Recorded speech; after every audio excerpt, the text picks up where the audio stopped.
Avant sa série de jeux Lego, le développeur britannique Traveller's Tales était connu pour avoir écrit quelques-unes des plus jolies pages du jeu vidéo 2D, avec par exemple Pugsy ou Mickey Mania.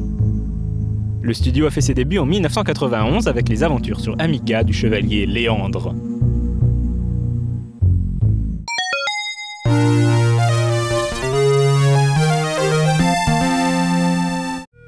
Petit cours de mythologie. Dans la mythologie grecque, Léandre est le nom d'un jeune homme qui vivait à Abydos, sur la rive asiatique de l'Hellesponte, aujourd'hui appelé le détroit des Dardanelles. Tombé amoureux d'Héro, une belle prêtresse d'Aphrodite qui vivait à Sestos, sur la rive européenne, il la rejoignait toutes les nuits en traversant le détroit à la nage. Héro, de son côté, allumait une torche au sommet de sa tour pour que Léandre ne se perde pas en chemin. Mais après plusieurs mois de folle passion, un orage nocturne éteignit la torche d'Héro. Seul au milieu des flots déchaînés, Léandre ne parvint pas à rejoindre la berge et finit par se noyer. Découvrant son corps sans vie sur la plage le lendemain matin, Héro se donna la mort à son tour. Oui, c'est une histoire tragique. Vous vous demandez sans doute quel est le rapport avec le jeu vidéo Leander à part le nom du héros, vu que le jeu de Traveller's Tales n'est évidemment pas un jeu où on traverse les Dardanelles à la nage. Eh bien, vous avez raison, il n'y a effectivement aucun rapport. Leander est un jeu de plateforme très inspiré de Shadow of the Beast, se déroulant dans un univers d'heroic fantasy plein d'orques, d'elfes et de dragons, mais avec une sensibilité orientale assez forte. Le Léandre de cette histoire-ci est un chevalier qui cherche à sauver la princesse Lucana de Honshu, au design typé manga, des griffes de l'infâme sorcier Thanatos. Dans chaque niveau, Léandre doit retrouver un objet magique puis tracer sa route jusqu'à la sortie.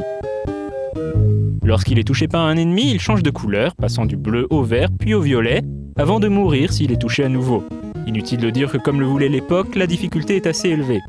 Grâce aux trésors trouvés en chemin, Léandre pouvait acquérir de nouvelles armes et armures. Leander était un jeu très joli graphiquement dans le style typique des productions Psygnosis sur Amiga. Mais c'est surtout sa musique envoûtante qui reste dans la tête longtemps après que la partie soit terminée.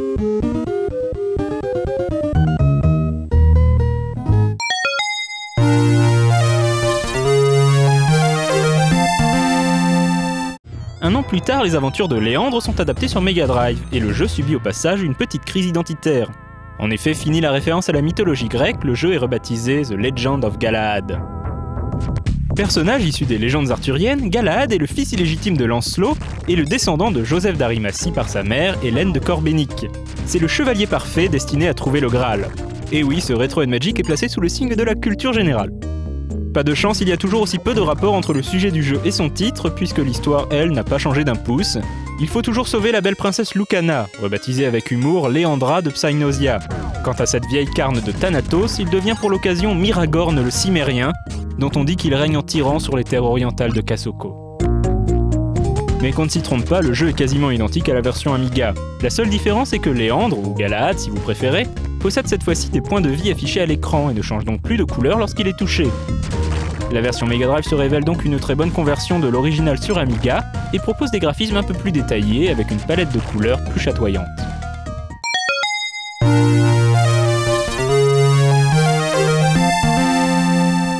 Leander ou son alter ego The Legend of Galahad font partie des classiques méconnus de la plateforme 2D.